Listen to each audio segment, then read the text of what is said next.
அண்ணா பல்கலைக்கழக மாணவி வழக்கினை நியாயமாகவும் விரைவாகவும் 5 மாதத்தில் நடத்தி முடித்திருக்கிறது தமிழக காவல்துறை. குற்றவாளிக்கு கடுங்காவல் தண்டனை விதித்துள்ள நீதிமன்றத்திற்கு நன்றி கூறி முதலமைச்சர் ஸ்டாலின் விடுத்துள்ள அறிக்கை என்ன?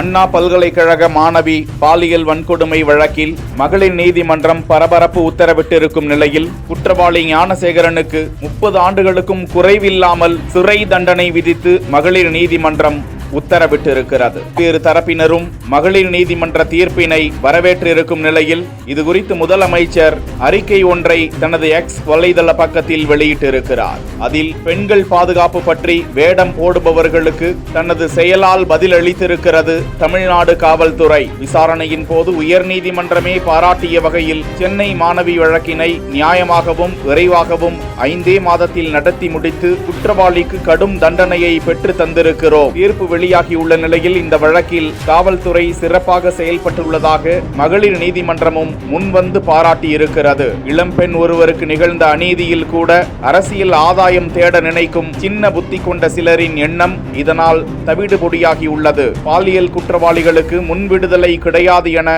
அண்மையில் நாம் கொண்டு வந்த சட்ட திருத்தத்திற்கு ஏற்ப இந்த வழக்கில் ரிமிஷன் உள்ளிட்ட எந்த சலுகையும் இல்லாமல் கடுங்காவல் தண்டனை விதித்துள்ள நீதிமன்றத்தின் தீர்ப்பிற்கு நன்றி கூறுவதாக பதிவை வெளியிட்டிருக்கிறார்.